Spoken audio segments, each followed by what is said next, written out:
నమస్తే. జూబ్లీహిల్స్ ఎలక్షన్ ప్రచారం పార్టీలు చేస్తున్నాయి. మనం ఆ పార్టీల ప్రచారం ఎట్లా జరుగుతున్నది, ప్రజలు ఏమనుకుంటున్నారో మనము ఈ క్యాంపెయిన్ చేస్తూ ఉన్నాం. వాటిని మనం ప్రజలకి చూపించే ప్రయత్నం చేస్తూ ఉన్నాం. ఇందులో భాగంగా నేను బోరబండ చౌరస్తా నుంచి వెళ్తున్నప్పుడు ఒక ఇద్దరు మనుషులు నాకు కనబడ్డారు.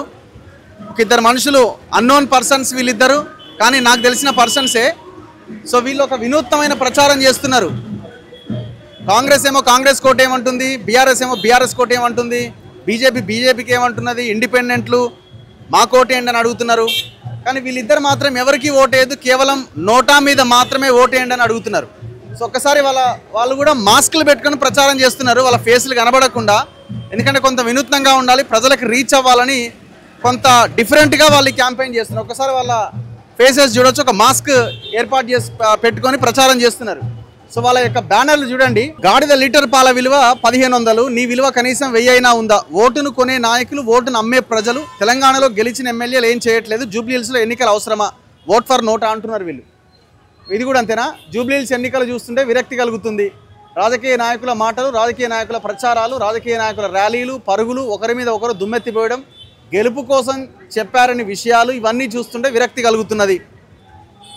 ఓటు వేయకుండా ఇంట్లో కూర్చునేవారు జూబ్లీహిల్స్ నియోజకవర్గంలో ఉండే అర్హత లేదట. ఓటు వేయాలన్నట కానీ నోటాకి వేయాలన్నట. ఓటు వేయమంటున్నారు కానీ నోటాకి వేయమంటున్నారు.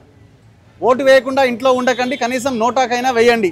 ప్రజలు ఓట్లేస్తే పార్టీలు గెలుస్తున్నాయి, ప్రజల ఓట్లతో ప్రజలు గెలవట్లే. సో మంచి నాయకుడిని కదా ఎన్నుకోవాల్సింది, నోటాకేస్తే ఏం ఉపయోగం అన్నది కూడా ఇంకొక చర్చ. మరి వీళ్ళిద్దరితో మాట్లాడదా. నాకు తెలుసు సూరన్న తనదో ఛానల్ ఉన్నది, యూట్యూబ్ ఛానల్. తను మనతో కూడా చాలా సందర్భాల్లో మాట్లాడి, తన మిత్రుడు సురేష్, ఇద్దరు కలిసి ఈ క్యాంపెయిన్ చేస్తున్నారు మాస్కులు పెట్టుకొని. మాస్క్ తీస్తావా? తీ. ఎందుకు ఈ ప్రచారం, ఎందుకు మాస్క్? వాస్తవానికి మాస్క్ ఎందుకంటే మేము కాదు జోకర్లం, ఓటు నమ్ముకునే మీరు జోకర్లు. ఈ ప్రచారాలు చూస్తే విరక్తి కలుగుతుంది అన్న. ఎన్నికల ప్రచారాలు, ఈ రాజకీయ నాయకులు, బీజేపీ ఎమ్మెల్యేలు ఓడిన ఎమ్మెల్యేలు గెలిచిన ఎమ్మెల్యేలు, కాంగ్రెస్ నుండి ఓడిన ఎమ్మెల్యేలు గెలిచిన ఎమ్మెల్యేలు, బీఆర్ఎస్ ఓడిన ఎమ్మెల్యేలు గెలిచిన అందరూ వచ్చి ఈ జూబ్లీహిల్స్లో ప్రచారం చేస్తాను. వాళ్ళ నియోజకవర్గాల్లో అసలు కనీస అవసరాలు దిక్కు లేదు, ఇక్కడ సిగ్గు శరం లేకుండా వచ్చి ఇక్కడ ప్రచారం చేస్తాను. కాంగ్రెస్ అయినా, బీజేపీ అయినా, బీఆర్ఎస్ అయినా వీళ్ళకు ఎప్పుడు చూసినా మా పార్టీకి ఓటైనాను. కానీ ఈ జూబ్లీహిల్స్లో 3,98,120 ఓట్లు ఉన్నాయి. ఆ ఓట్లు కనీసం దీంట్లో 40% ఓటు బ్యాంక్ అవుతుంది ఎప్పుడైనా. మిగతా వాళ్ళు ఇక్కడ ఎందుకు మరి? ఇక్కడ గాలి పీల్చుకుంటారు, ఇక్కడ నీళ్లు పీల్చుకుంటారు, కానీ వీళ్ళు ఓట్లు అయ్యారు. జస్ట్ 1,20,000, 1,50,000 ఓట్లు పడతాయి. మరి మిగతా వాళ్ళు ఎందుకు బతికి ప్రయోజనం? వాళ్ళని పాకిస్తాన్ పంపండి, ఆఫ్ఘనిస్తాన్ పంపండి, వాళ్ళని గాజాకి పంపండి, వాళ్ళని కారాగార్ జైల్లో పంపండి, తిహార్ జైల్లో పంపండి. అంతే కదా. వాళ్ళు ఓటు అయ్యారు, వాళ్ళకి ఆధార్ కార్డు ఎందుకు, వాళ్ళకి రేషన్ కార్డు ఎందుకు, వాళ్ళకి ఓటర్ ఐడి ఎందుకు? అన్ని బ్యాన్ చేయాలి వాళ్ళవి ఆధార్ కార్డులు అన్ని. కనీసం నోటాకి ఎందుకు ఏమంటున్నారు మీరు? వై నోటా? ఇప్పుడు వీళ్ళకి వేస్తే ఏమైనా ప్రయోజనం ఉందా? ఏం ప్రయోజనం లేదు. ఓట్లు వేస్తే వీళ్ళకు నోటాకేయండి. చర్చ జరుగుతుంది, సుప్రీంకోర్టులో చర్చ జరుగుతుంది, దేశవ్యాప్తంగా చర్చ జరుగుతుంది. అరే బీజేపీ వాళ్ళు నిలబడరు, బీఆర్ఎస్ వాళ్ళు నిలబడరు, కాంగ్రెస్ వాళ్ళు నిలబడరు. వీళ్ళకి ఎవరికి ఓటేయకుండా జనాలు నోటకి ఓటేసిండ్రు. జనాలు నోటకి ఓటేసిండ్రు అంటే ఎందుకు ఓటేసిన ఒక చర్చ జరుగుతుంది. ఆ చర్చ ద్వారా ఖచ్చితంగా మార్పు వచ్చే అవకాశాలు ఉంటాయి. ఎవడొకడు దుర్మార్గుడు గెలుస్తాడు, బీజేపీ అయినా, బీఆర్ కాంగ్రెస్ అయినా. వీళ్ళందరూ కూడా డబ్బులు కొనే దొంగలే వీళ్ళందరూ. వాళ్ళు ఎవరొకరు గెలుస్తారు, అయినా వాళ్ళు ఏం చేస్తారు? అభివృద్ధి చేస్తారు. కొంతమంది అంటారు నోటాకేసే వాళ్ళు ఇంట్లోనే ఉంటే అయిపోతుంది కదా. నోటాకేస్తే ఏం తెలుస్తుంది, ఏం సమాజానికి తెలుస్తుంది? నోటాకేస్తే ఖచ్చితంగా ఒక 20,000 ఓట్లను నోటా పడి అనుకో, ఈ జూబ్లీహిల్స్ ప్రజలు అరే 20,000 మంది వ్యతిరేకంగా ఉన్నారు. వీళ్ళకి కాంగ్రెస్ వాళ్ళు నచ్చట్లేదు, వీళ్ళకి బీఆర్ఎస్ వాళ్ళు నచ్చట్లేదు, బీజేపీ వాళ్ళు నచ్చట్లేదు.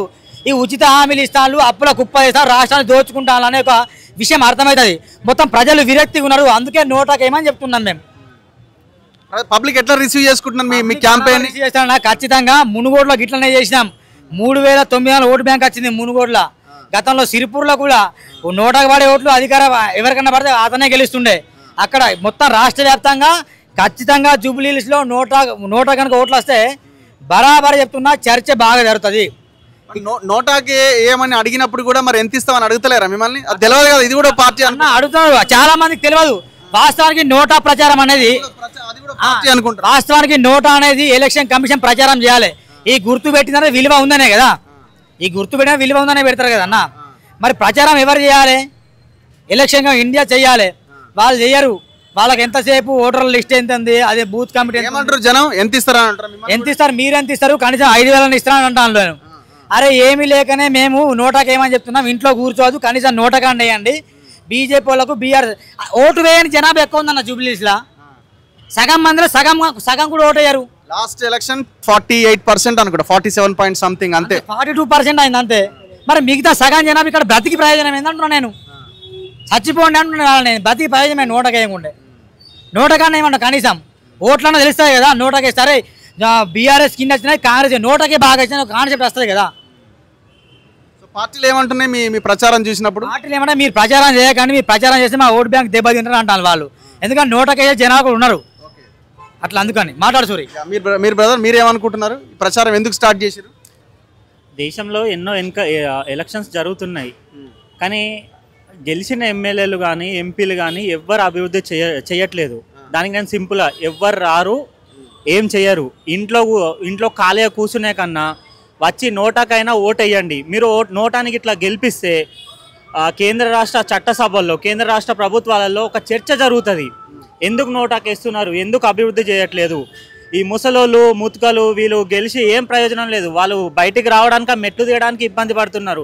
వాళ్ళు ఇక్కడ వచ్చి ప్రచారం చేస్తే వాళ్ళ ఏమైనా ఉపయోగం ఉందా? ఒక్క హామీ నెరవేర్తలేదు. ఒక పేదవాడిగా ఉంటున్నాడు, ధనికుడు ఇంకా ధనికుడు అవుతున్నాడు తప్ప అభివృద్ధి అనేది ఏం జరగట్లేదు. నోటాకి ఏమని అడుగుతున్నారు మీరు? ఎన్ని మొత్తం తిరిగిరా, అన్ని డివిజన్స్ తిరుగుతున్నారా? తిరుగుతున్నాం, ఈ రోజు నుంచి తిరుగుతున్నాం, అన్ని కవర్ చేస్తాం. ఇంకా మా టీం వస్తున్నారు, అందరం కలిసి తిరుగుతాం. నోటాకి తిరిగేటోళ్ళు కూడా ఏమన్నా ఉంటుందా? దానికి ఏమైనా ఎలక్షన్ నిబంధనలు ఏమైనా ఉంటాయా? ఏం ఉండవన్నా, ఏం ఉండవు. కానీ పొలిటికల్ పర్మిషన్ తీసుకుంటాం. కానీ మేము వాస్తవానికి ప్రజల్ని చైతన్యం చేస్తున్నాం. మేమెందుకు పర్మిషన్ తీసుకోవాలి? అందరిని ఓటేయమని చెప్తున్నాం, దానికి కూడా పర్మిషన్ కావాలా? అందరు ఓటేయండి, ఖచ్చితంగా వినియోగించుకోమని చెప్తున్నాము. అందరు ఎమ్మెల్యేలు దాదాపు నమ్మరు. మొత్తం ఎమ్మెల్యే క్యాండిడేట్ 300 మంది తిరుగుతున్నారు బీజేపీ. ఇక్కడ 300 మంది తిరుగుతున్నారు. అరే అక్కడ బీఆర్ఎస్ ఫెయిల్ అయిపోయింది అభివృద్ధి పరిచయంలో, కాంగ్రెస్ ఫెయిల్ అయిపోయింది, బీజేపీ ఫెయిల్ అయిపోయింది. వీళ్ళు ఇంకా నీతి సూత్రాలు జీబులు చెప్తాను పిచ్చోళ్ళు. వీళ్ళకి ఓటేయాలనా జనాలు? మీకు ఓటేస్తే మీరు ఏం చేస్తారా భయ్ చెప్పండి. సార్ ఇట్లా అంటున్నా, తప్పన్నా క్షమించండి, రానే పదం అన్నా. మీకు ఓటేస్తే మీరు ఏం చేస్తారు చెప్పండి. నోటా కోట నేను 50 లక్షలతో నేను ఫండ్ తెప్పిస్తా, 50 లక్షల కోట్లు ఖర్చు తెప్పిస్తా నోటా కోట ఎత్తే. నిజమన్నా 50 లక్షల కోట్లు ఉన్నాయి మా దగ్గర.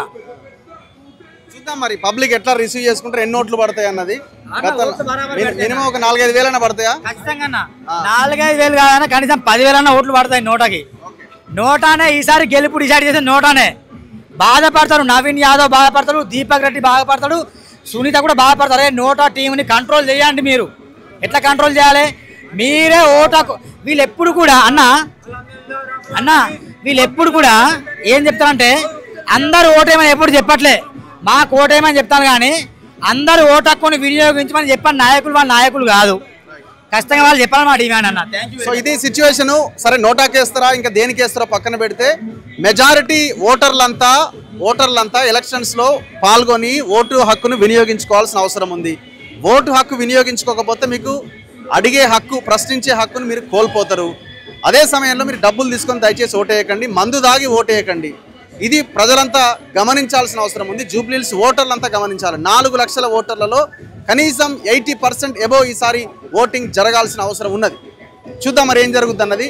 పబ్లిక్ని అయితే మనం ఇట్లా అవేర్ చేసుకుంటూ అవగాహన కల్పిస్తూ ముందుకు వెళ్లాల్సిన బాధ్యత మనందరి మీద ఉన్నది. చూస్తూనే ఉండండి మన తొలి వెలుగు.